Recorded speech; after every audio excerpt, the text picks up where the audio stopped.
I am calling this meeting of the Tax Relief Evaluation Task Force to order. It is 8:30 in the morning on Thursday, February 26th. An out of schedule meeting that we scheduled last week and posted the agenda for that. Let me ask right away, Scott, if you are online and hearing us, can you indicate? Oh, yeah. I don't see your video, but can you indicate whether you are hearing us? And it's possible that he's not sitting at his desk. Okay.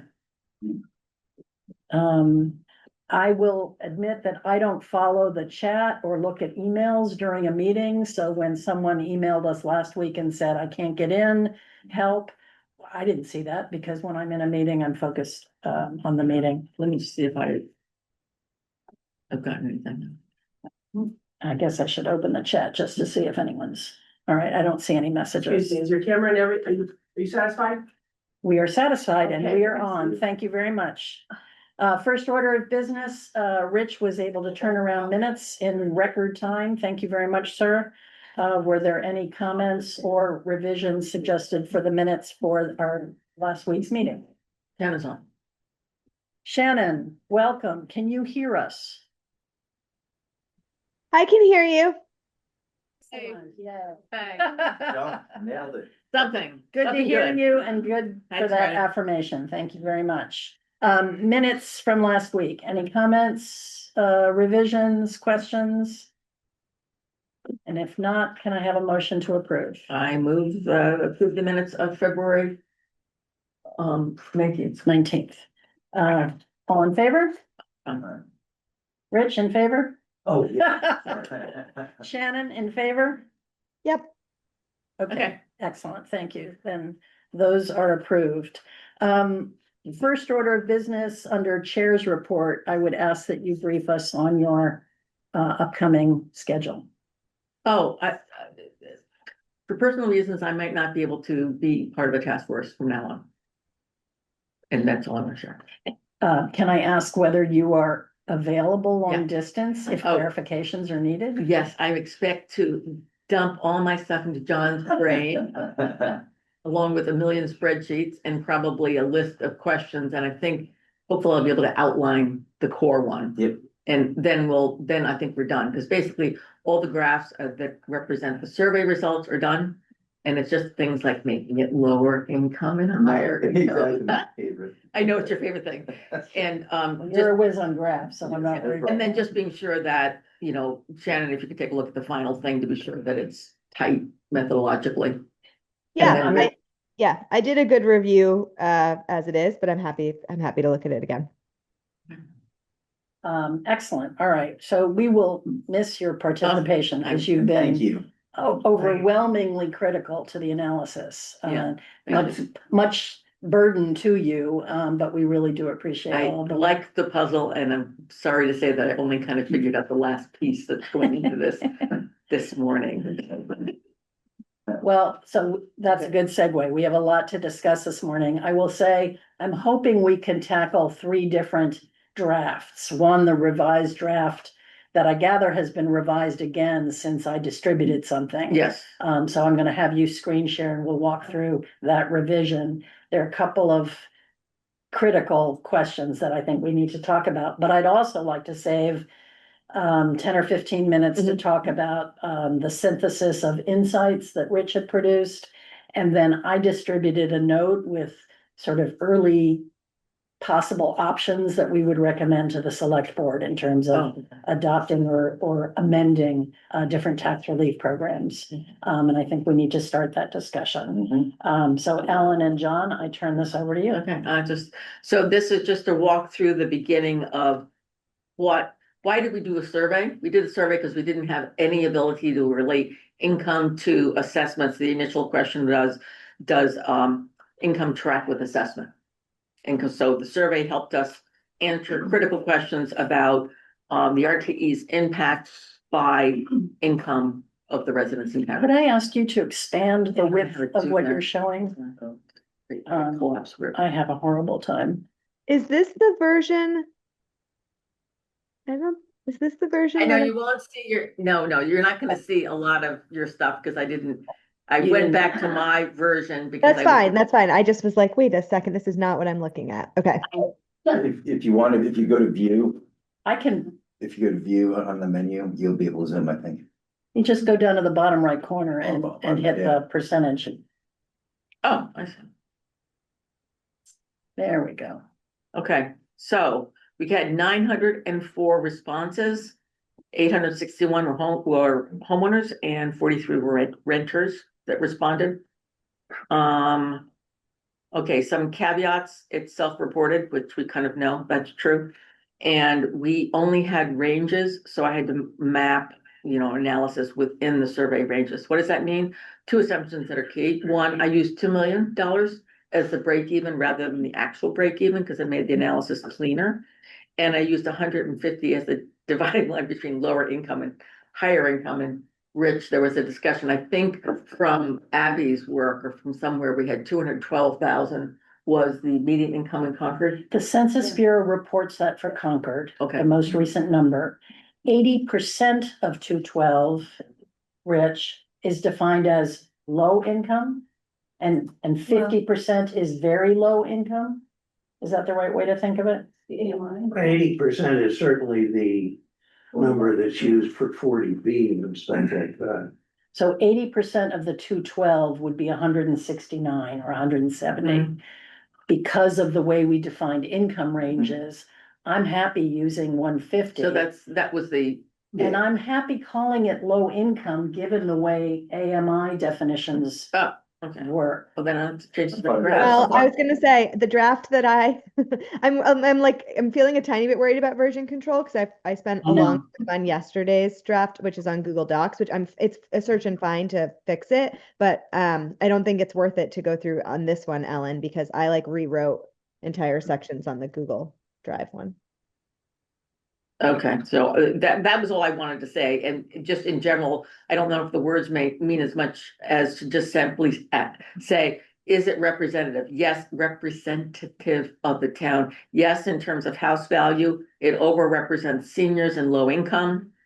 And it drastically overrepresents people who applied for the RTE. I mean, that's like not a surprise, and underrepresented rental units.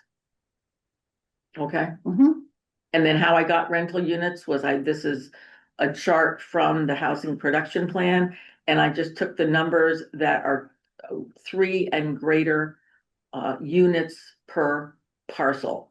And I included 3 because there's only one family home in Concord. So I understand now where the 1820 comes Yeah. from. You then do other breakdowns of the Right. 1820. And Right. I don't know why. Oh, because an apartment complex is counted as one parcel. All So right, the Prescott is because one you're parcel. shifting to numbers of people. Yes. and numbers of units. So it was, I call it a plug number, John B. Moose residual, Yeah, is because there is no way to figure out how many houses are rented unless you try to map to the 1820 from the housing production plan. That's in simple words, that's what we did. Yeah. Does that make sense? The problem for me was that there's no label of what column A is, and it was described in the text as residence per unit, but that's not accurate. This is not. No, it was right. wrong. It was units per parcel, and you were right. There's a That's lot where I of. got. We're not That's talking where I got about this bogged down. No. Because I described it as residents per unit, and it's obviously wrong. It was units per Yeah, parcel, but yeah. So I think if we just put if we make sure that we understand this is units per parcel, and we even headed. all right, again, not on this table that Ellen is showing, but Yes, on the on second this table, table. Ellen is showing column A is not labeled. you there mean is no number of label. units. Yeah, Column this is, A would be the one that says single family detached. Column B would be number of units. Housing units by type. That yeah, is- this is from the housing production plan. I probably maybe this is where a footnote is really needed. Yeah, it's To explain that this is from the housing production plan, and they're You have saying that th- under they're- yeah. source. But it says total. What is 7,066? It's total housing units. Right. Would include Mhm. apartment complexes. Well, it includes units within apartment complexes. And Meredith does not track that. Correct. All right, okay. So the question is the impact on homeowners. Is it effective and is it efficient? I think that no matter how I cut it, if you put here, that the blue is low income. And I scaled up our 861 responses to the total residential parcels that Meredith reports. We can play with it. It might be.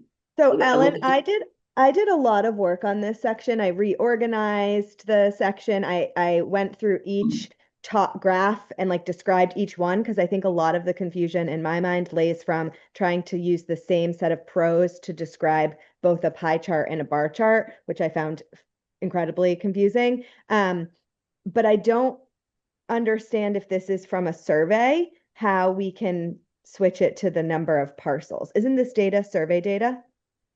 Okay, if I wanted to, if I just simply said the bars will look exactly the same, but if I scaled from 861 survey responses, I could have another chart that says, here's a survey. And it's 2 bars that say 861. And then I say, I multiplied it by 7. That's the scale up factor, more or less. And now we're looking at total parcels. And maybe that is what's missing. It's So, the analysis on top of the survey that's missing. That's So that's Yeah. not just, this is not just survey data, it's survey all data. right, but I find that confusing. Yeah. So do survey and then say you extrapolate it to the total. All right, can we just stop for that for a minute? Because I think it's detail that doesn't matter, can be done later. Yeah. The critical issue here is just simply look, and this is where this scale up makes more sense. We have more or less 6,000 residential parcels in town. Mhm. And I did the Lexington analysis, which says you only look at the break even, which I said was 2 million. And so that's how you see the numbers on the left-hand side are those below 2 million. And the numbers on the right-hand side are those above 2 million. So far, so good. Yeah, That's what I presented previously, but I think this is a little clearer way to look at it. The challenge, and just please try to follow, I want to make sure you get this. The challenge is there's around 1,600 parcels below the break even that didn't get an RTE qualification. Mhm. Those people got hit with a tax increase. Yeah. So But- so in theory, I should have this shouldn't be done. Maybe just get rid of the break even. It's kind of, did you get a tax increase or a tax reduction? That's one way to think about this, because there are people below the break even that got a tax increase and everybody above the break even got a tax increase. You with Because me, if you John? did not apply and you're below the break even, you got a tax increase. 7% tax That's increase. exactly right, yeah. And To if you're me, it above- wasn't the graphics that were unclear, it was the description. So as I said, I thought I like edited to make I could follow I'm the sure you- math. yeah. I just couldn't follow which pros went to which chart Yeah. exactly. And like, Mhm. I think the reader just needs to be explicitly walked through, like, this is what you're looking at. This is what we do above. That's what we do when we publish things. We literally just assume that the reader needs to be completely walked through. And I get all of it. I just want to make sure the ordering is such that we're describing the image just John above. can and pick below this up individually. and And I And did Jen, all that. Like I going literally forward, rewrote we- this. we will use your draft as the latest version of this section. The reason I'm confused about it now, I'm not like saying mine is better. I think that clarity helps. But I think then we need to, if we're using the 6,000 numbers, I think we just need to make sure we also include a paragraph of that, because that's not included right now. Right. Okay. So back to the problem. The problem is roughly there's 1,600 people below the break even that got a tax increase. Mhm. So I need to take 1,600 out of this, basically 5,600 or so. Mhm. On the left hand. You following me, John? Yep. I'm Okay, following. so if, this is a big if I say that all 1,600 are high income, just bear with me and then I'll say why I just made that assumption. That instead of being 55% of people below the break even got a tax increase houses, it would be more like 30%. Are you following me, John? Say that again. Okay, so this chart, if I did this as percentage, 27. It's 45 and 55%, right? Yeah, I can't in my head add that up. Which adds up to 90. 45 and 55 is 100. Yeah, just so that the 35? orange, 45 and the 55. orange box is 55% of the total number, let's see, that's 27 to 20, add up 2777 and 2088, I just 27, 77, 2, 2, 2577 and 2088. 4665. Okay, 4665 is of the 4665 people are below the break even. Of those, 1,600 did not get a tax decrease Yeah. because they didn't get the RTE. I want to know, are they high income or low Yeah. income? If I dump them all in low income, Yeah, then the percentage of low income of the percentage of people who got a tax break yeah, I get is it. more, that are high income, is more like 35% versus I 55%. understand, but Got it. conversely, if you took all 1,600 though and made them all lower income. Oh, it's a disaster. Yeah, so I mean, I don't know how we, Yeah, how do you make that assumption? Okay, so here we go, just bear with me. but I understand what you're Okay. saying, Ellen. So, You thought? I'm sort of getting, I'm hearing it. but- Yeah. I like but John is gonna have to, Cause there's 1,600 people who, it might be a renter, right, as an example. So we're talking units, not parcels. oops, Yeah, No, we're Yes. talking parcels. no, we're talking parcels. Okay, here is in FY 26, these are the total, it's 19. Oh my gosh. Um.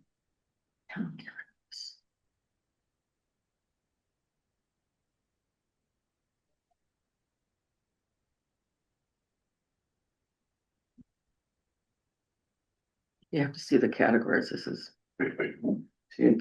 Okay, there are just under 2,000 people who did not get an RTE because they weren't eligible at all. Includes apartment complexes, which I Mhm.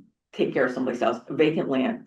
What really matters is the next couple of lines, or maybe 7 lines. Homes and condos that are rented, okay, work with me, Mhm. new homes. Mhm. So that's like, okay, so, that was from Abby, who said that 5-year 200 or so, yeah. 16, 1161 homes, new sales homes in Concord the last 5 years. So that's, divided by 5, 232 per year. LLCs, I have no idea, why you get an LLC. And then trust, I just took 10% of trust. The trust and LLC were from a list that Meredith gave us, which were parcels in which the mail to address was not the same as the resident address. Right. Okay, so those numbers are actuals. And then second home, I don't know, I guess 50. No idea. In which, if you just do a sort by like how many the houses, primary residents are in Florida, right, Florida and other tax-friendly states, it's about 60 of them, so I think it's reasonable. So we've talked about this before, the fact that there are non-qualifying. Yeah. Parcels Mhm, among the 6,000. mhm. What I am having a hard time wrapping my head around is how we get to that bar chart you showed a minute You ago. only where you, so I would then, those are the categories. Now. Of the 1,500 are below the break even, so here's 1,680. Now I'm looking at 1,500, but I have to figure out if they're high income or low income. Mhm. Are you following me, John? Mhm. Okay, so one thing is just simply say they're all high income. And that will come up, the number that then it is, then you say, the people, oh, I'm sorry, just don't see that, then the percentage is 34%, just believe me, that's the number. If you assume all the RT below break even are high income, instead of 55% of people that got a tax break being high income, it's 34%. And so that's just 2 numbers. I guess it really comes down to, is 34% good news? Certainly 55% is bad news in terms of the RTEs going to people who don't need it, over half. Yeah. But if it's 34%, a third, is that good or bad? I believe Lexington was 25%. Does anybody remember? I have to go back and double check that, but I understand exactly So what that you're is- saying, the 35% would. Yeah, it's anywhere from 35% to what, like 75%? 55%. No, if you assume that all 1,500 Oh, Or- yeah, yeah. were, Then- because a good portion of those 1,500 are renters. So, No, it's landlords. yeah, okay, We're okay, talking parcels here. So it's your mom yeah, who's renting to my next door neighbor. exactly. So the You're- person, the impact, It's my land- mom might be high income, the person who's impacted is low income. Oh, no, he's high income. Well, I mean, but, Yeah, okay, But that, you know, I don't, I mean, but well, no, I'm sorry, John Bottom, you're right. I'm sorry, I'm picking my next door neighbor. I'm worried about I understand. only presenting one end of Yeah, of that's an what- assumption. That's what I'm saying. Don't you need to present the analysis depending on if we assume they're all Yes, low? of course, Yeah, and that's what I can do that. and that's what I'm asking John to do. I'm Yeah. saying the best case for the RTE, if I'm trying to make a case for the RTE, is 34% is wasted by, the tax reduction is going to high income folks who don't need it. That's best case, yes, and Best I case. agree with you. and I Worst will run case that is analysis. 55%, and No, John, no. John can do it. Worst case is not 55%. I want Oh, to do the yeah, same yeah. sensitivity We analysis. need to give the select board Yeah, the two endpoints, Exactly. right? I And then agree. they can assess, 50 because this is just a guess. exactly. I'm with you. 55%, It's just an 55% is the midpoint, 34% is the best case, and then there's a worst case, which is something greater than 55%. I'm not sure that's true, but we can talk, because I think, oops. The 55% is assuming that it's not all low income, it's, whatever percentage below the break even is low income. I will talk to you. Yeah, we can talk. It's- The end point is not 75%, it's the not taking the RTE process into account at all is 55%. So that's the Yeah. beginning. Yeah. I'm not sure it's higher or lower, good or bad. The best case for the RTE, if you're Yeah. making an RTE argument, like I want to keep the RTE, Yeah. is that 34% of homes that get a tax deduction are high income. That is actually more in line with the dollars that I present later, which is around 30% of I don't the even. tax increases. The Aren't we- 34% is, the 34%, I wouldn't even say is a best case, that's a zero probability case. But we'll lay it out, right? We'll lay it out. 34%, 55%, and then we'll figure out if indeed there is a. Why do we need to do this extra layer of analysis? Because otherwise you're gonna have to label this column right here, potential. What I care about is actual, not potential. That's why I'm doing it. Because this only takes into account the break even, not what the survey told us, not the RTE process. Where a lot of people did qualify below the break even. It's a puzzle. This is the last piece. I am sorry that this is getting presented. I wish I figured this out 4 weeks ago. Yeah, we'll work through John and will work through it and he'll be able to present it, I'm positive, it. Mhm. in a way that is English friendly. Okay? Yeah, we can iterate, I'm happy to iterate with Yeah. people, something on it, but and I've got time to dedicate this to. Okay, this. and I'm always available to remotely to Excel. But any case, John, when you say you will work on it, does that mean you'll present new slides? Or will you work with Shannon's latest I'm gonna revision? of work with the Shannon's draft? latest version and take the feedback from today and the overall macro commentary of trying to make this thing. Mhm. As. Dummy down is not the right way, but as Clear. clear as And possible. For layman's terms, that's what I've been Yeah, told right, to in work, layman's terms. Yeah. right, non-academic speak. Mhm. and the chart will all come from the Excel spreadsheet that John's already Rich, familiar with. I'm still a little confused. What we care about is households that are appropriately or inappropriately given.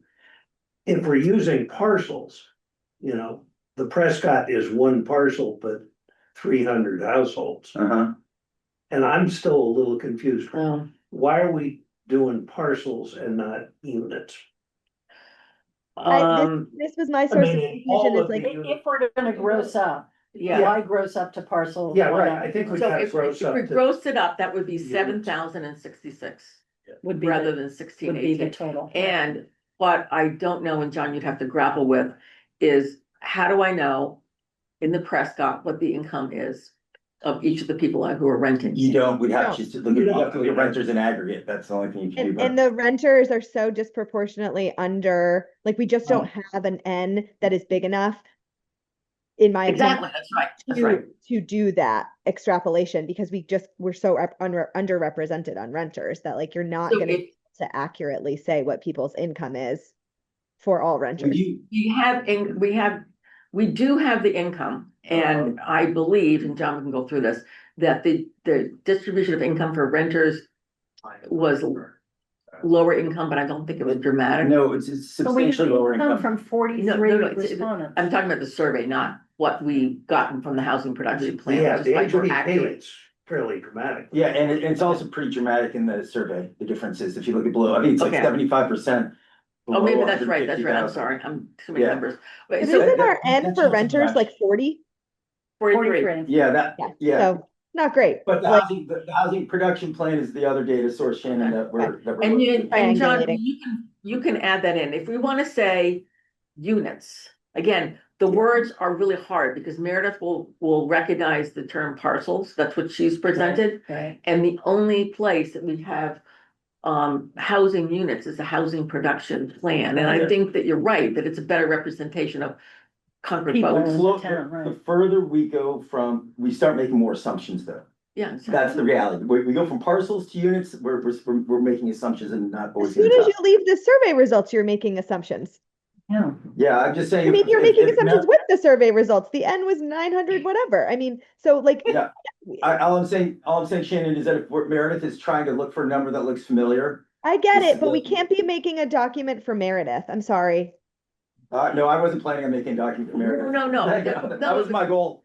I'm No, just saying it'd be helpful for numbers to tie, but I'm good. I I'm get just. that, I get that we want it to be interpretable to a key stakeholder, but the document that we're drafting is for public consumption, including the select board. And so if we are trying to get a bridge where we're walking someone through from here to here to here and saying assumptions increase when we go from survey to parcels and then from parcels to units, that's fine. But I don't think we should be selecting a unit of analysis based on one person's familiarity with data. That's my.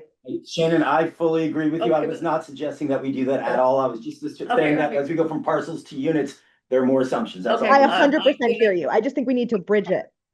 Okay, I agree, but I really would like Meredith, when she reviews this, to give her vote of approval. So that maybe is how one phrases it, and to be sure that it's really clear, and to use Meredith's numbers, which are the dollars. And to make sure that she recognizes those, and maybe that's all you need. Mhm. Or you in the backup have both.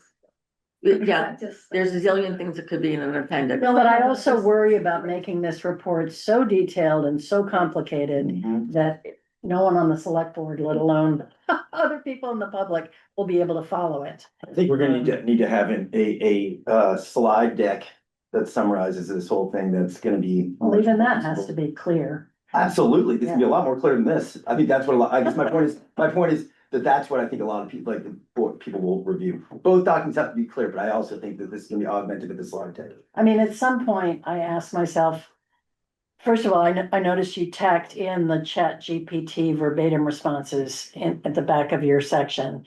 Do we break that out into a new section of the report and call it something like you had suggested, sentiments from the town Mhm. or something like that? Mhm. So that's one way to make it a little bit more digestible. Mhm. Also, some of this grappling with numbers maybe goes into the appendix, the Mhm. methodology. Mhm. You know, what did we do? Why did we do it?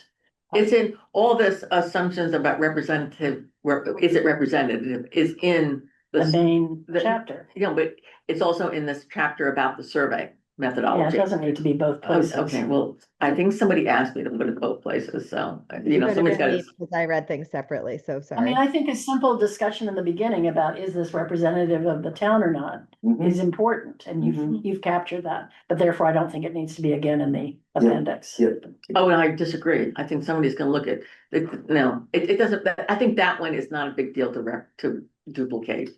Well, Because it's- as we pull the whole document together, we'll read it in its entirety and figure And out see what makes what's sense. duplicated, yeah.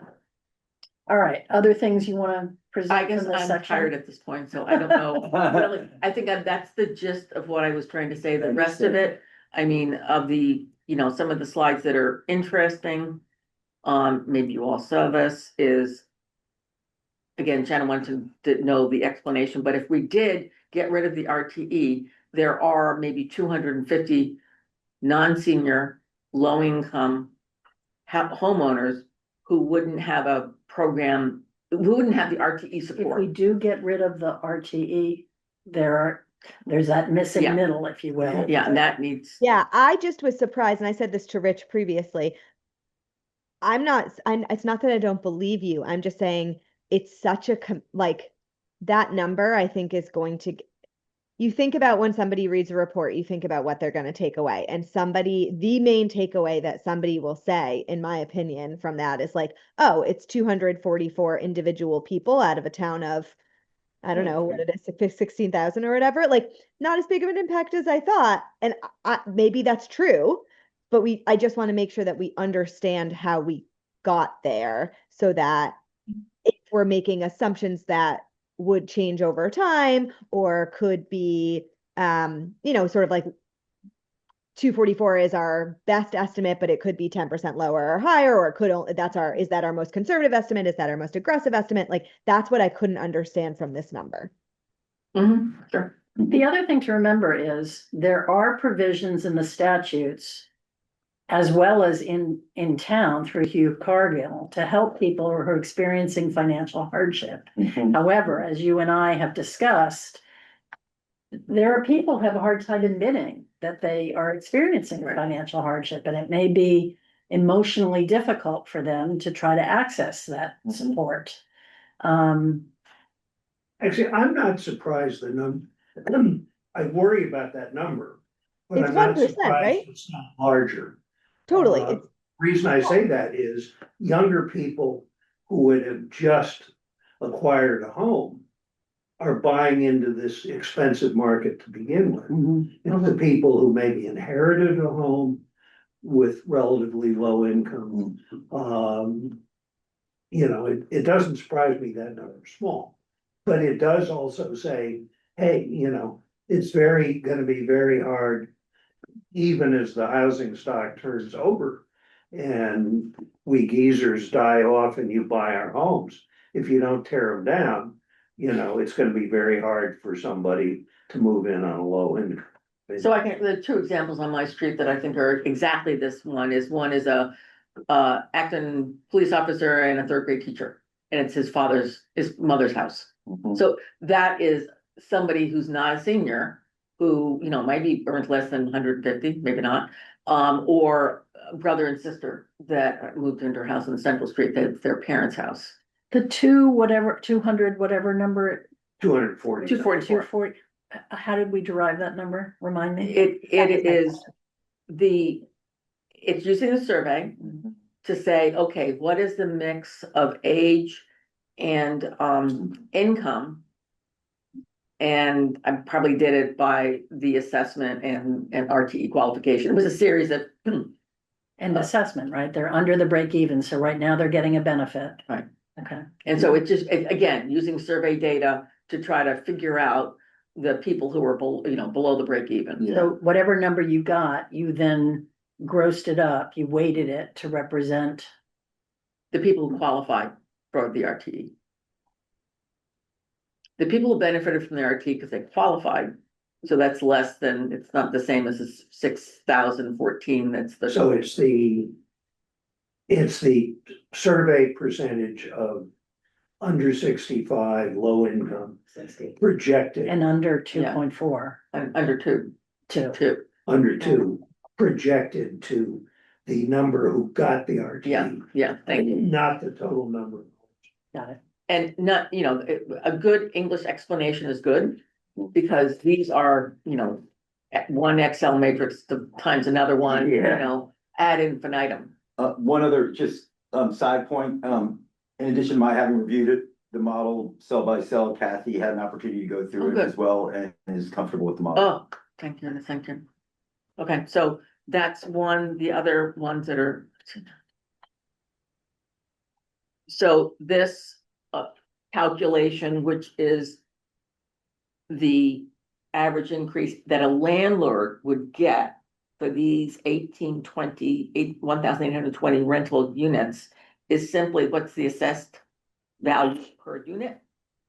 And then what would the tax rate impact would be. Assumptions can be changed, I assumed condos or assumed that single family homes for 750,000. Kathy thought it was too low. I mean, these are all kind of assumptions. I don't know if it's gonna change the analysis that much. It doesn't change the answer.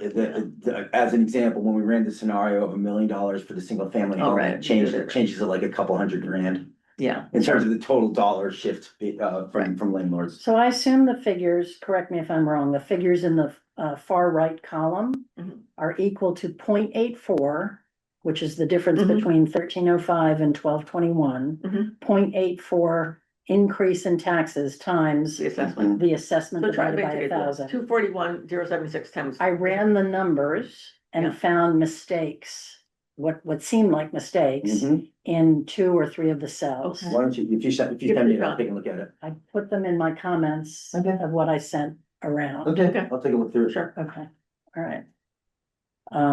I might have rounded, I don't know, but were they grossly wrong or wrong? Well, so the first cell, you have 277, and what I come up with is 202. Oh, I had 202 before. I don't know why it's 277. We'll look through. Well, you look through it. I'll go through Yeah, it. and just Each of be those sure, numbers. you know, That's the kind of sanity check Yes. I do when I read things. Yeah. And I've put those comments, my sanity check numbers, or comments rather, in the draft I Got it. sent around. Got it. There will be more comments as I Yeah, read sure. it carefully for logic, and I think all of us will have comments and questions as we read things for I logic. hope so. Yeah, yeah, I exactly. mean, so this one, I mean, I think if it's 202 and I don't know, that actually the number sounds familiar. So it is that the impact on somebody in an apartment complex is a whole lot less. And it really says the condos and the people who are renting single family homes, you're talking more like $600 or $700 a year. So it's just more that, Sure, because it's Rental. the assessment. yeah, but I mean, I think that that's worth saying in terms of the impact on landlords and then ultimately on renters is different, Mhm, depending on where you're living mhm. as a renter. The aggregate dollar value. Yeah, and I think that's an observation that's worth, I didn't pull it out here, but I think it's an observation worth being pulled out. So, Shannon, did you have concerns about the way these columns are labeled? I'm trying to find my edits to the other, let's see. Total rental unit. Maybe one thing in terms of going through like feedback on labeling and stuff, if people just send me those comments, I can incorporate it. I'm happy to. This one was clearer to me because this is rental unit type, but I think in another place we also called it unit something, and then I couldn't figure out how they were different, but this is fine. There's a whole issue of words. Is it Yes. units, parcels, properties? Yes. And it's Clear. just needs The to be, left-hand column I would call rental type. Doesn't need the word unit. sure, And then total rental units, cumulative percentage, I get, assessment per. Do we want another column in there that shows the total assessment sure, we do that for each? if you Rental want, type. but it's gonna be, Just to show Make it how harder you to got read. the, for example, Well, the maybe- 241,076. It's the total assessment for apartment complexes divided by the number Yeah, of. it's a question of how much math we want to be able to show in this. I wouldn't put it in a chart. I would have a sentence. I think for I mean, best practice is for if you depict a table, underneath you describe to the reader as if you are walking them through the table. So I don't think it's an issue of what's in the I table. put it beforehand. okay, you can figure it I out. put the And one- narrative- I mean, usually it's like part before you see the table, synopsis later, whatever. It doesn't really matter, but like that is where the numbers are in text, but not how you would do it. Mhm. And that was So my feedback. once you figure out what is the increased property tax that is being delivered to the landlord, then there needs to be a sentence, and I've got this in red, of but when you describe what John said to you, because I think Yes, it's really I did have valid. a chance Yeah, to please. check with John. And This is John Boynton. John Boy, yeah, and high level feedback was. A tax increase, in general, you're gonna look at it like any cost increase, you're gonna be looking at your economics if you're running a business, and so a tax increase. It would be, you would look to pass it along, assuming market dynamics allow it, obviously. Ultimately, it would be passed along, it's just a question of how long it would take, right? So in other words, in a tighter market, it gets passed along more rapidly, dollar for dollar. In a looser market, it's not gonna get passed along more rapidly, but as the market tightens, it will. Think It's kind of about, like, it's like tariffs. I was just gonna say, It's think just about like tariffs. tariffs. It's exactly Some tariffs. businesses absorb that increase in cost and others, you Yeah. know, have had to Yeah, pass it on. and I think the point was. They will look to pass it along, market conditions allowing. Yeah. And then other ones, and seriously, John, you can just, or as a whole team, figure out which ones to emphasize, but you know, even high income, I mean, the assumption is, oh, you're high income, you're in great shape, but 35% of people with income over 150,000 households said they had significant or substantial stress or burden, whatever you want to call it, Mhm. meeting their housing This was the expenses. quote in my interview that was like, when you have a lot of money, people assume you don't live paycheck to paycheck, but you just live big paycheck to big paycheck, which I thought was such a great quote. It is a good quote. I'm sorry to hear it. It's funny. Yeah. And then when you did it by the break even, what I'm using as a break even, no surprise, the level of stress or the level of concern of people above the break even is 50-50. And I think it's just that this RTE hit people really hard after given our discussion about perfect storm. Well, less than the break even, it was 1/3 felt significant stress and 2/3 did not. So wait a minute, this is sort of counterintuitive to me. Yes, For people living in homes under the break even, only 38% felt significant stress. I mean, this is part of the sentiment of the town that you're getting, because I think that, This is quality. yeah, it makes more sense when you break it by income. But I think that there is kind of a sense of the town, and I think we got that really loud and clear, and anything that was open-ended, where people were feeling stressed, people were feeling And I wrote a angst. paragraph on this. I said, taken together, these findings suggest that income is a more consistent predictor of financial strain than property value alone. While higher value homes are often assumed to reflect greater financial capacity, a substantial share of owners of higher assessment properties still report meaningful housing related stress. This may reflect households who are asset rich but income constrained or whose housing costs are high relative to their cash flow. Because Oh, brilliant, I didn't get that far to read that, but thank you, Shannon. Yeah, that's a good. That's and then really, I said, yeah, that because I think that's what we're missing is like it's 3 sentences, and you could just like someone can edit it and say like, oh, that isn't really what I think this means. But like I tried to like not over interpret, but like provide a few sentences saying like, I think this is these things taken together. I think this is what we're saying. Yeah, yeah, that's great. That's the kind of addition I really. That's want. really nice. Thank you. And so if you Yeah. look at my edits, I'm hoping that you see a few sentences every once in a while that are like that. I tried to really. Yeah, well, We'll work off of that. yeah, edit. work off of Yeah, that. I'm just saying like that's the kind of thing that like you need somebody to okay, I see this. Now what do these things mean together? What does it right? mean? No, Yeah. I just want to be careful that we don't equate housing stress at an income of $100,000 with housing stress at It's four different. hundred. with you. Mhm. Because Yeah. some of that is a consumption decision. You Yeah. decided Yeah. to buy a big house. Now, what's happened, Mhm. I think, is that when people buy a house, they always assume, well, look, my real income's gonna go up, my housing costs are gonna be flat, Right. go down in real terms, because the mortgage will, you Yeah. know, survive inflation. So, what somebody's giving up because their housing costs stressed at $100,000 a year is very different than what people may be. I agree. So I fully agree. And we And- just have to be careful that we recognize Yeah. that. Mhm. I'm not saying the perception isn't there, it is. Yeah, Agreed. yeah. but these are perceptions. Somebody Yeah. chose Yeah, what the that's level what of I- stress is. And for And the most John, part, if you we're want, anchoring to lower income versus housing stress Yeah. in the analysis because of exactly what you're saying. Rich. so it might be that this is a good place to somehow summarize the research you found. Yeah, which is why we moved away from housing stress because of exactly this issue. Yeah. So there's a lot of, It was the point being using the 30% threshold that for high income people doesn't make sense. that's it. Okay, all right. So this is just interesting results that was, I'm sure folks, Shannon especially will find a good way to explain what it really means. People don't understand the RTE. Done. I mean, it was nice to confirm that. And Why didn't you apply for the RT? Didn't think it applied to me, unaware. And so I think that's it. The other one that is probably interesting is way at the end in terms of intention to move. And it's before the verbatim. And it was simply renters are most apt to move and second non-senior homeowners. But in terms of the reasons, the first was no surprise, reduce housing or reduce property costs. Children aren't home anymore. But then the fourth was a catch-all. I was looking at the fill in the blank of H, which was other. And there was a lot of sentiment, and this has come loud and clear in the analysis of the open-ended verbatim questions of dissatisfaction with fiscal management at the town and school level, and also with how decisions are made. And that was both the select board and kind of a concern about town meeting.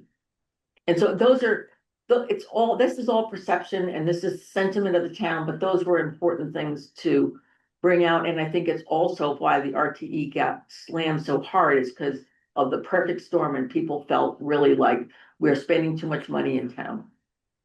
Whether we can dial it back, people voted for the middle school. So it's really not an easy answer, but I think surfacing these sentiments will be a good message to the select board. Yeah, no, I don't know. Yeah, Yeah, right. yeah. I think I've heard a bit of that. Yeah, I heard think so. Are we agreed that on the version I have, page 22, a subsection entitled Insights Provided by Open-Ended Questions? Sure, that could be a separate sentiment of the town. I will draft that Okay. this week. Sure. So we're gonna take that out of the quantitative analysis. And put it in a separate section. All right, that's, I think all I have. All right. So stop sharing, somebody else is gonna go through their document. Yeah, I don't know that we need to screen Probably don't need a screen share. screen share it, but I have not Rich, made the revisions as promised. I went through Ellen's and my 2 snow days where my children were home, really threw me off my work this week. Okay, Sorry, guys. so what are we talking about? so Rich, I'd like you to walk us through the drawing insights section. Okay, yeah, well, to me, these were findings. These were things that I think most of us would agree really are non-controversial, not that they aren't in the town, but they're things that we have learned that would color any recommendation. And so, I divided it in the landscape. I mean, what is the situation in which we're looking at the RTE, then the impacts? I mean, essentially what Ellen and John have just walked us through. The possible alternatives. I mean, there is a strong sentiment that comes across in the surveys that there's a large proportion of the town that feels we should do something to make it easier for low-income homeowners to stay here. And what are the alternatives? And so, the big conclusion is there's really not much we can do for the under 65s. There are things we can do differently for the over 65s, which would include a means test. If we wanted to do something for renters, there is a program, although, applying. I worry about the rental program because I think it works where you're trying to keep small homes from becoming Airbnbs. I'm not sure it works when you're talking about the rest of Did you happen to talk to John Boynton about 5 I did, and again, the thinking was. You're always gonna look at it from an economics perspective. He said he thought it sounded interesting, but he's not how certain that it would make that many people cut their rents because who don't already have rents that are low, because again, they look at it from an economic decision perspective, but big picture, he thought it might slow rent growth a little bit, but not dramatically. What's the status of our ADU promotion effort? Well, tune in, at the library on the 14th of March in the morning. We're having a workshop with architects, builders, a banker, the building commissioner, and some people who are doing it. So, I mean, at least from the foundation's point of view, we're actively promoting it. It's getting more press I mean, the Globe has had 2 or 3 articles Yeah. in the last Mhm. 4 months About Concord or about ADUs? about I've ADUs seen in it. Mass. Yeah, yeah. And so, yeah, I mean, they're getting built. They're not huge numbers yet. The reason I ask is because those seem like great That candidates. would be the place. Yeah, that would be the place to go with it, if you could, you know, if you created a trial program that was capped. And what I don't know is if you could give preference to the ADUs over the, you know, the. I don't know why you would. You know, his mother renting to her neighbor is another possible Yeah, right. interested Yeah. pool of people. We just don't know how many of those people exist. Right. Okay, So, and then. So that, and then, the last section was just, what did we learn from the survey? And I mean, the things that we've just been talking about. There is strong support for the RTE, but it's much weaker, amongst those who are not getting the RTE. Yeah. Surprise. The fact that seniors are less likely to want to move, I mean, this is a sociological question that goes beyond us. mhm. But, you know, are we, you know, an elaborate form of transitory private schooling, or are we a community? I mean, that's being a bit facetious, but not too much. Because it's the folks whose kids are now out of school who are the most likely, other than renters, to move. And renters you would expect for all sorts of life Mhm. reasons are most likely to move. And I think that the Um, renters moving is not is not unique to Concord.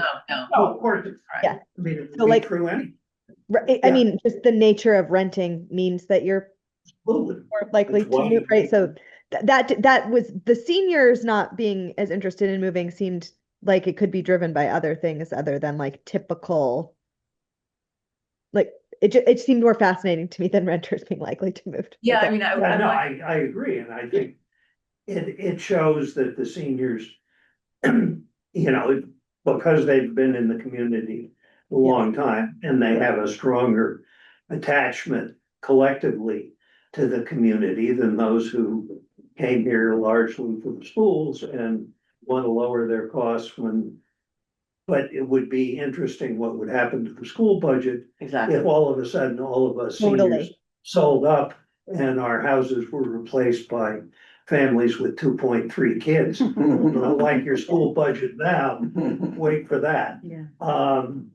You know, and the fact that, you know, people admit in the surveys that this is a flashpoint for concern about financial management. Mhm. You know, that the RTE is being pilloried, you know, above and beyond its negative impacts on certain people because it's seen as reflective of inadequate fiscal management.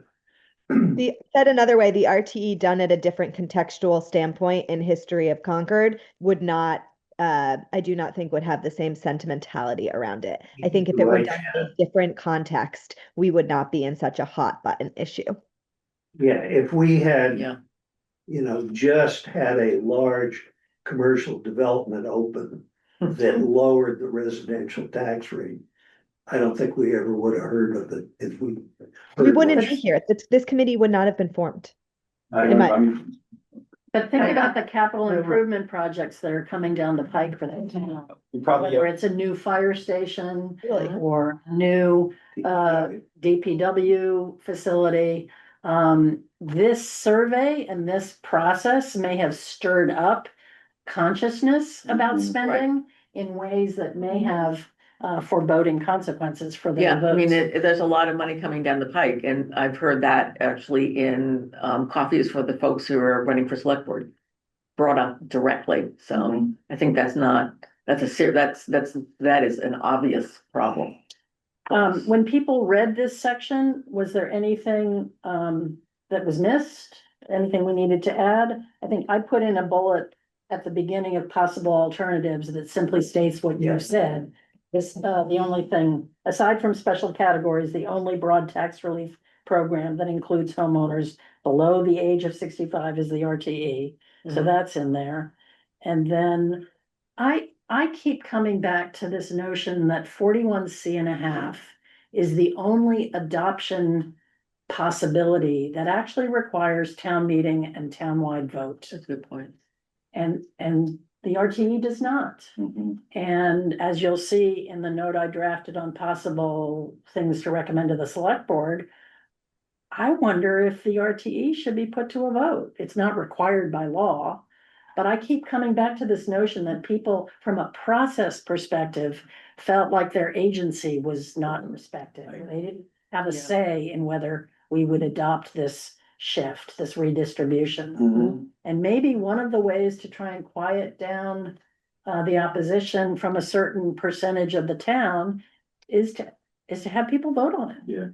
Yeah, because at least with like the middle school, you can be like, thanks for trying. You tried Yeah. not to, say it, but we live in a democracy opposed to this where Yeah. it's like, well, my trying was just like screaming into a void. There would need to be a big educational Yes. campaign Yeah, type. at first, of which this is the first part, right? You put this out, you have a series of coffees or public meetings where you try and tell people more about what actually happened. Mhm. I mean, I don't know that the select board would choose to do this, but it just strikes me that 41C1/2 requires that kind of process. And the RTE did not. So I think that's worth mentioning.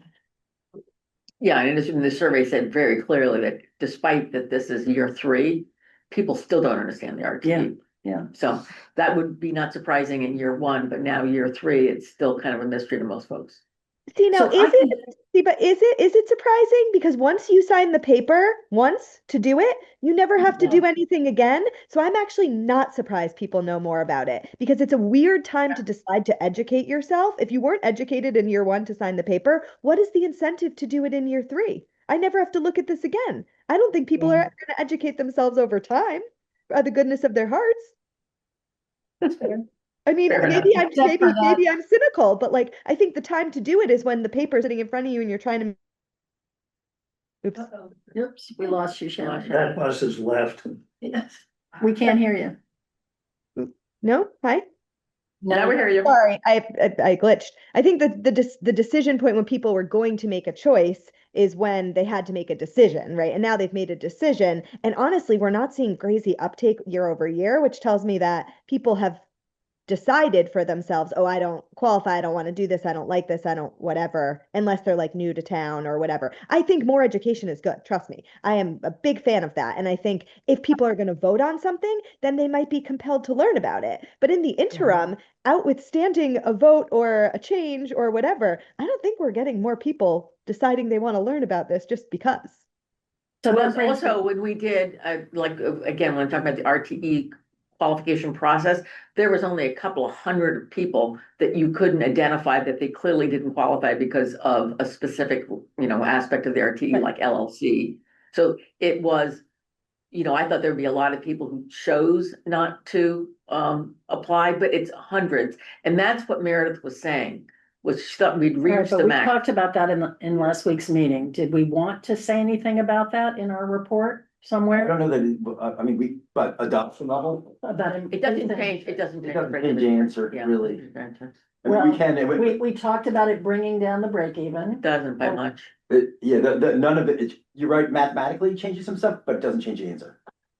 Okay. If you know what if you, So a couple hundred I think isn't it is- enough to make a meaningful difference in the break even. Correct, I correct. think it is worth having a But it can a certainly, sentence you that can, says Sorry, that. Shannon, we're over talking sorry. over each other. think Hold on, it's- please. The second part of that is it would then raise the tax rate even more, yes. right? Because it Yes, increases yeah, the total exactly. amount of the Right. exemption. As the number of people, so the push to the non-qualifying units would go up, right? Yes, As the adoption, yes, correct. Okay, sorry, Shannon, go ahead. I was just saying, I think it's worth saying instead of leaving people to interpret, like, oh, how, because I think the break even point comes up in interviews. I think the break even point comes up in the verbatims. I think we note it. I think the less we can leave up to people's personal interpretation and the more we can tell them what it means, the better. And so I do think it's worth 2 sentences even, which I'm happy to craft, saying, I think it's already in section 2, oh, okay, maybe the I didn't, definition of what the break even is. okay, maybe I didn't see that. Okay, I'll take a look again when I read it. But, you know, when you reread the whole thing, if it doesn't come out loud and clear, I mean, Then section we two, need to, maybe you just say the break even was not chosen. right, It's That the is in result there, of but the I don't process. think we describe how it can change. Like it has gone up over time, but I think we're leaving that up to people's ability to do math, is all I'm saying. Okay, Why? I mean, it's all worth it, and then maybe it's worth in that section, because it's to say, if you increase the number of people who apply that we think haven't applied, it might change it by blank. Like, Just so exactly, people, exactly. you fill That's in what the I'm blanks. saying. I'm not even, yeah, and then say what John said, which it then pushes the tax burden onto the non-qualified. Yeah. Even, I think the more we can state for people, the better. That's a good thing. all right, by next week, are we comfortable enough with section 5?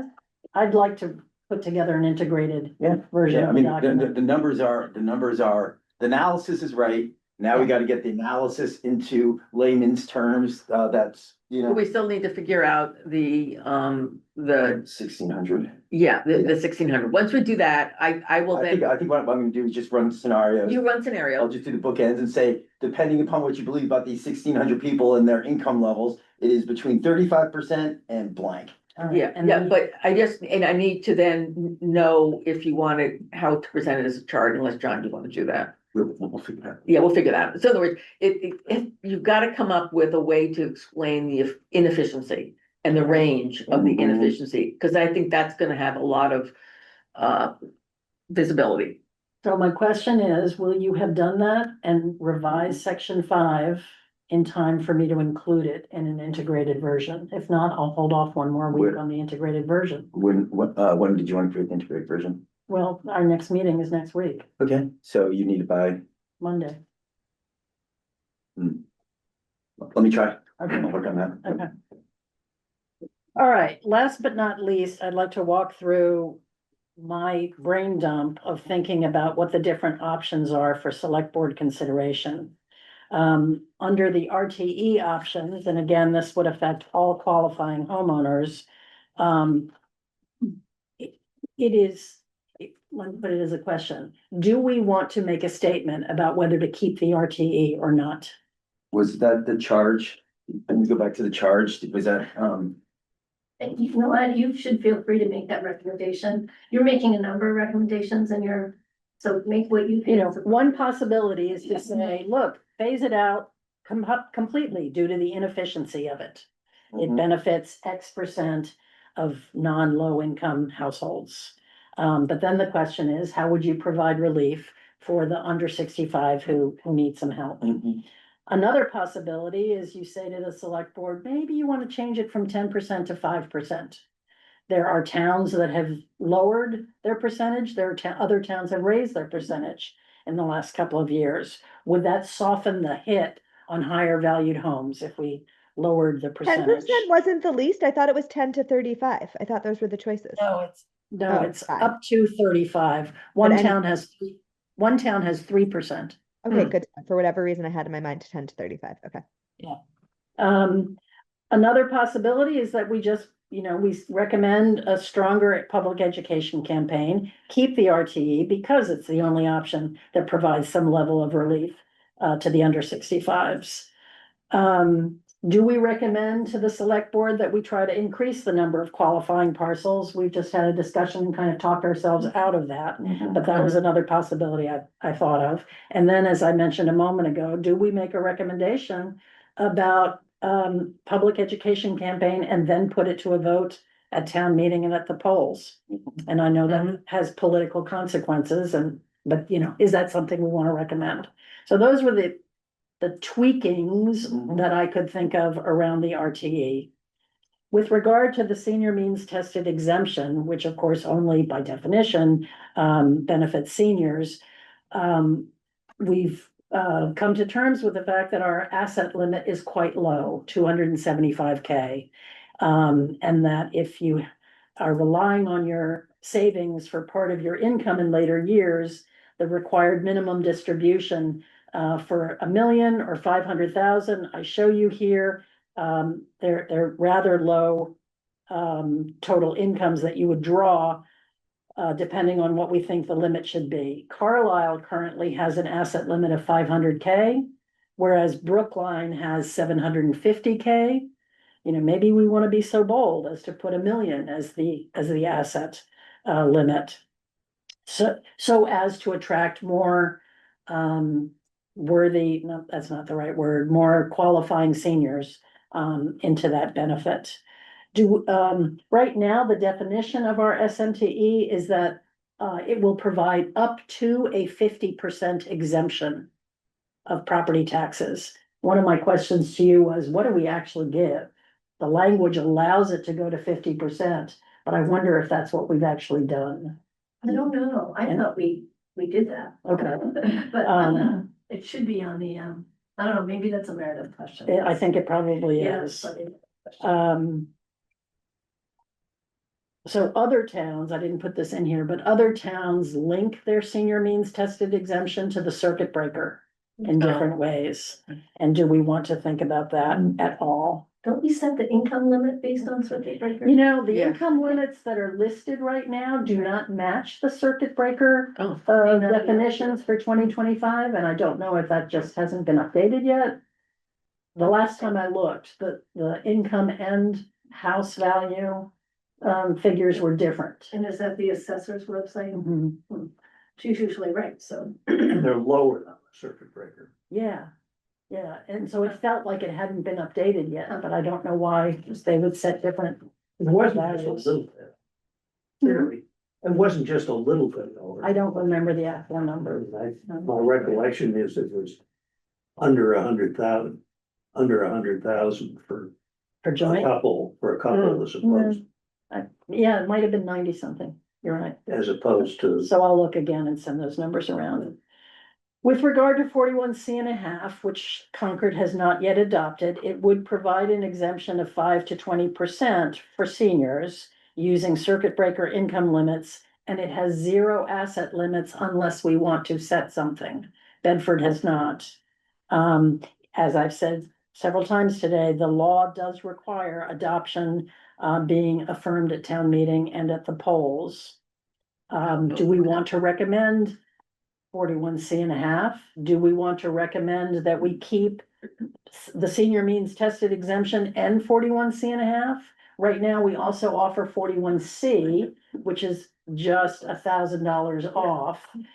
I mean, what we learned from our discussion with Nicole Saya from the Council on Aging is they try to put a package together that gives the maximum relief.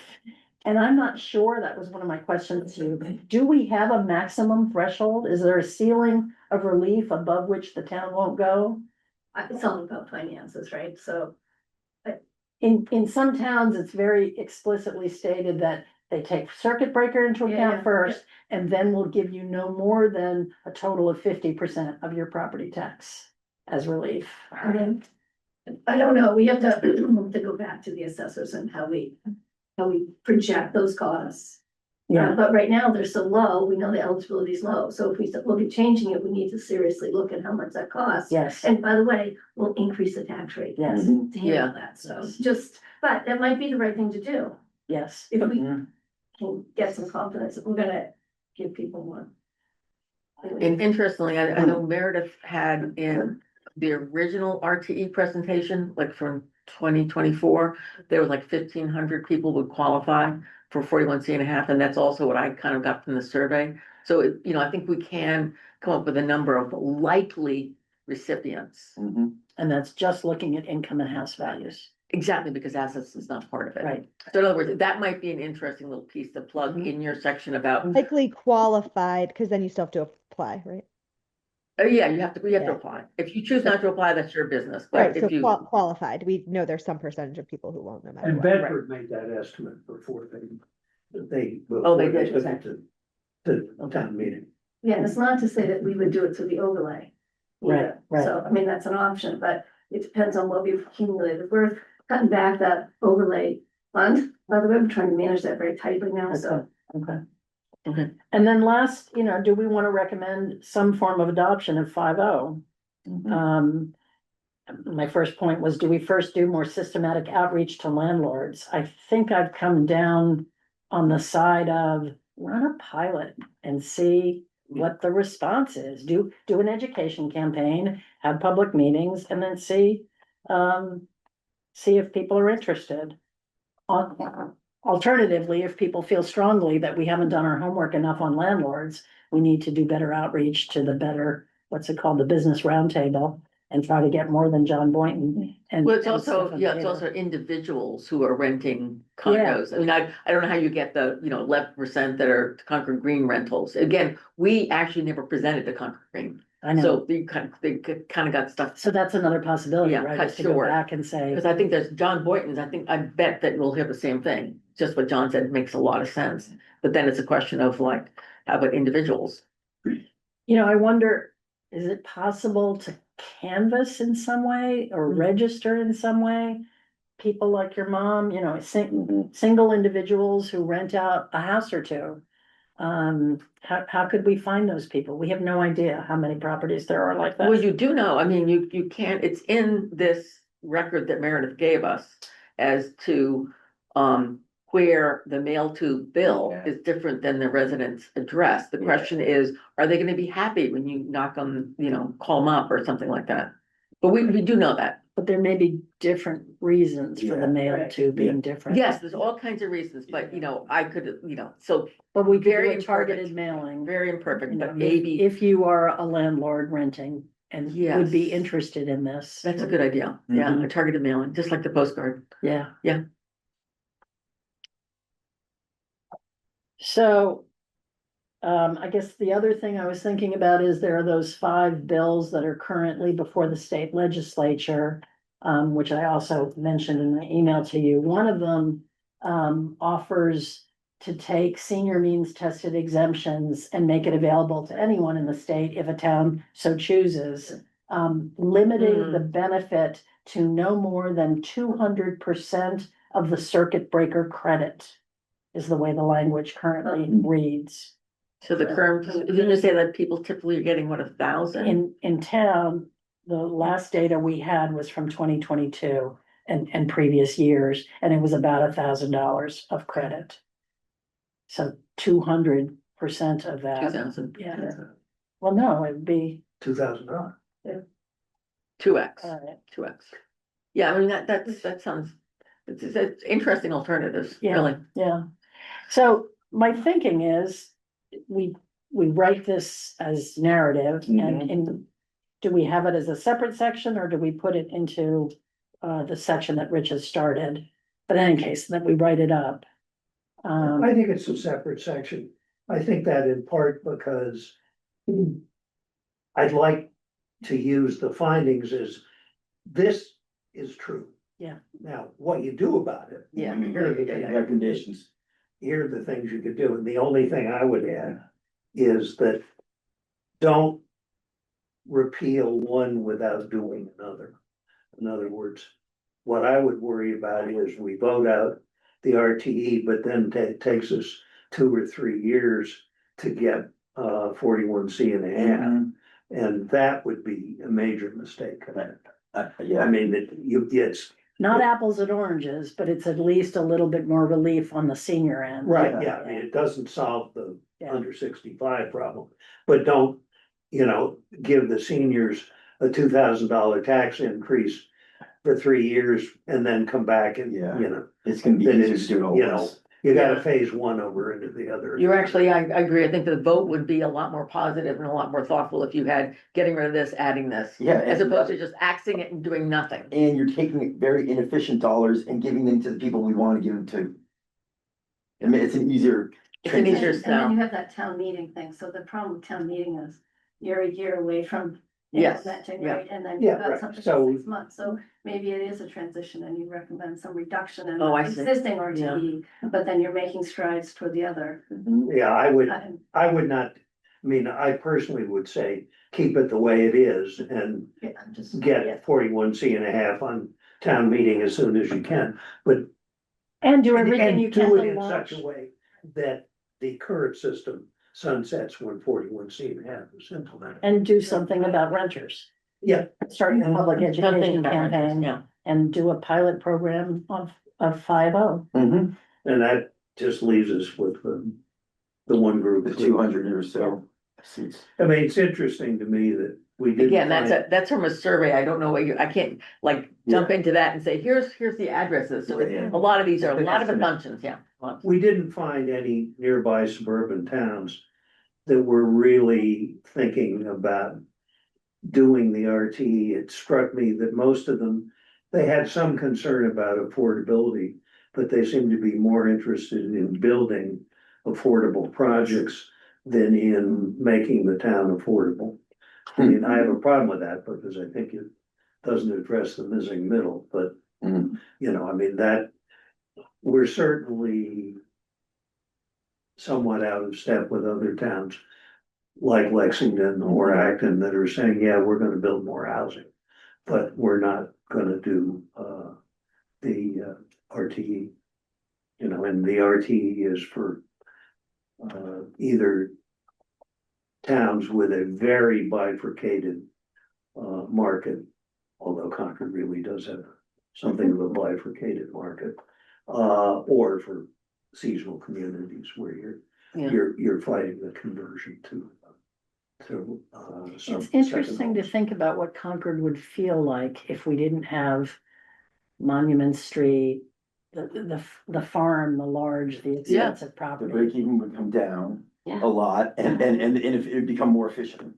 Yeah. That's- Yeah, I mean, it's very true that, we are, that there is an advantage to disparity in income because people can, it's also Harvard University that owns all of Estabrook Woods. So there's a lot of money in town that provides the beauty of town. Mhm.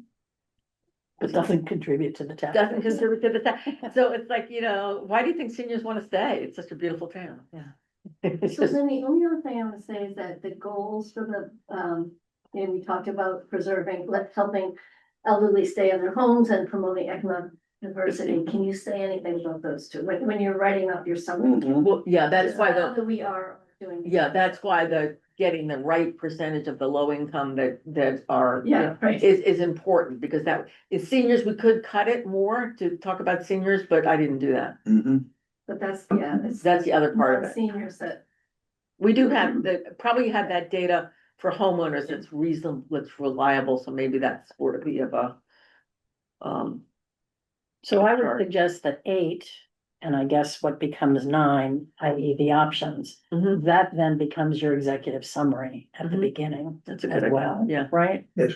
Yeah. I think it's like, what do we find? And then I think I bet you that chapter of what are you gonna do about it becomes a pullout.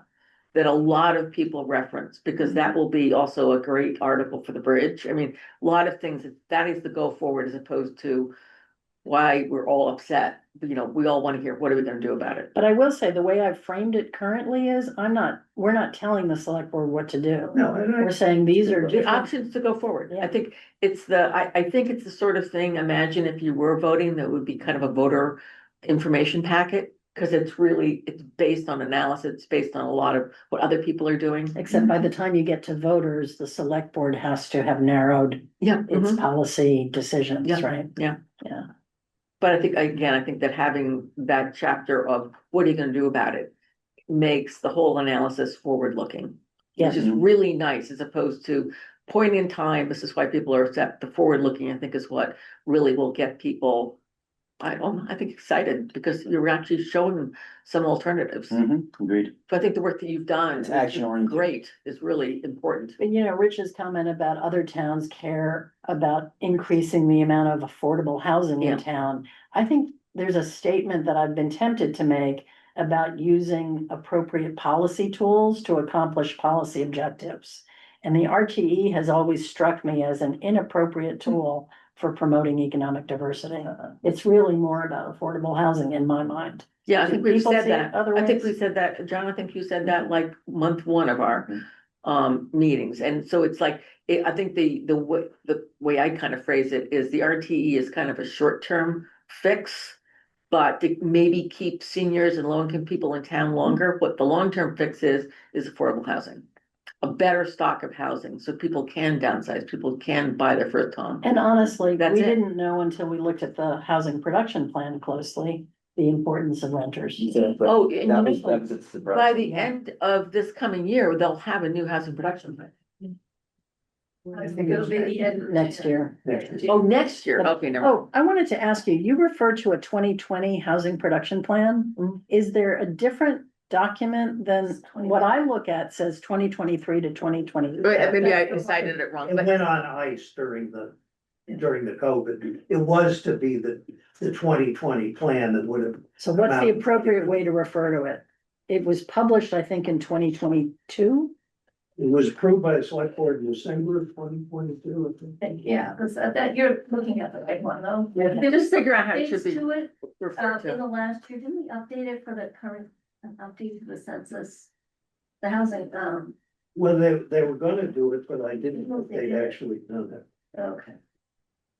I have to, Wendy, Okay, bye. you need. I more. don't have many Okay. yet, but I've got, Got some time. so send me your stuff. I'm incorporating I'm gonna be working from Shannon's and yours, and then we'll. Input the Take from there. graphs. See what we got. And Okay, thank you. I'm actually gonna send you something too. Ellen, at the last meeting, you asked me to go through and find anything that was inconsistent or something. So, I mean, I found some things that I'll just pass on to you. Yeah, pass on to John. And because there's a new version, I don't know. Okay, I will take I have the conch right now in terms of, so just send me the, Okay, will I do. will incorporate all feedback. Thank all you right? very, very much. Thank you, thank Thank you. you. See you. Cheerio. Wendy, any other comments for us?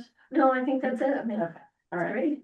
And is Yeah, anyone the else? other thing- I just Sorry. have one thing, and that is that, the select board agendas are getting really booked up. I put a placeholder in the end of April, Okay, for April 13th, I think. You said- And there was a comment that people, if we could do it before town meeting, it would be helpful. okay.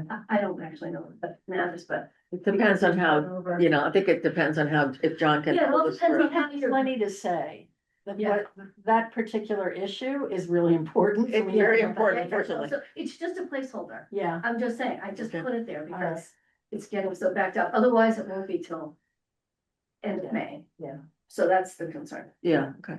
does the town meeting. Well, I mean, it's, I think, you know, I will actually go back through and clean up a lot of my Excel spreadsheets, so it's a lot clearer for John, but I'm gonna try to like, kind of walk through how you would figure out what the inefficiency number is. And I don't think it's hard to do. I think I'd rather give it to somebody who hasn't looked at it as much as I have, because I think I've just got a biased view at this point. well, you're so dug in. Yeah, exactly, you're right. And Ellen, I think that was my overall comment was like, I understood everything that you did other than the 3 questions or whatever in 27 Yeah. pages. It was more like, I think this is the way we should describe it because I'm Yeah. coming at it knowing enough to ask good questions, but not knowing so Yeah, much no, that that's I good. sat in front of That's- cells. So I think that's exactly the right approach. Yeah, no, I so appreciated all your comments. It was kind of overload for me, but I think to have someone like you look at it for, this is how you make it clear, Yes. is an essential Yeah, edit. And please, if it is still not clear to someone else that it's just, 'cause I'm not the clarity expert. but it Shannon, needs are you to be around explained. in March or are you? I am heard a out of rumor- the country March, I'm 12th to 25th, but I am here before March 12th. Okay, so. No, March important to- 13th, March 13th. Okay, And I'm gone from the 24th to the 2nd, I think. so it sounds like March 13th is, I don't know, John, critical to get these things nailed down and then the charts updated and then you start making it, you know, coherent document, clear, everything explained. Well, are you here on the 5th or are you already gone? No, I'm here. Well, I don't know. I'm gonna go out and see my brother at some point, but I'm not sure exactly when.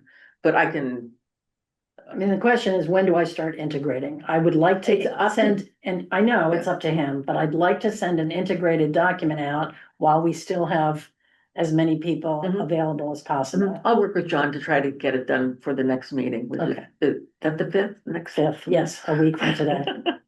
I think that would be, I think I can work, I think we can work it. I don't, these aren't big changes. It's just somebody with fresh eyes looking at it and then coming up with a way to have phrase the sensitivity. Yeah, Shannon, and I'm like gone and then I'm like back for like 1 day, but I'm on a plane ride for a business trip. So that plane ride I could dedicate to reviewing too. Wow. So All right, I've got a because couple not windows only- in there.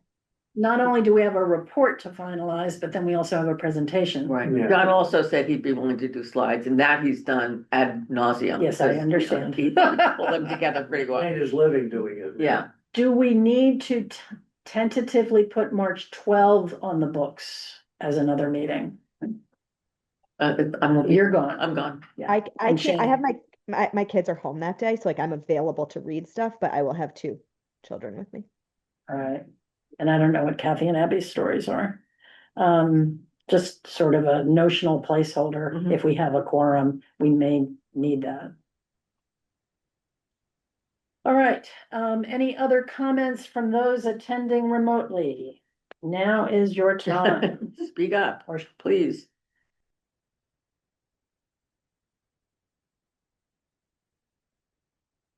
And if not, then can I have a motion to adjourn? I So move that moved. we adjourn. Excellent. Second. I can't, So moved. so moved.